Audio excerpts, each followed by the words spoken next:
তোমার সাথে একজন দেখা করতে আসছে। গিয়ে বল ভাই বিজি, পরে আসতেছি।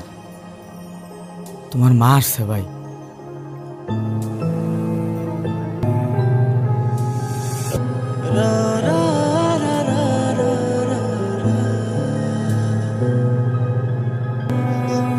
ঈশান, হ্যাপি বার্থডে বাবা। বাহ, আপনার মনে আছে at least for the flower, but I don't think আপনার আমার সাথে দেখা করতে আসার তেমন কোনো প্রয়োজন ছিল।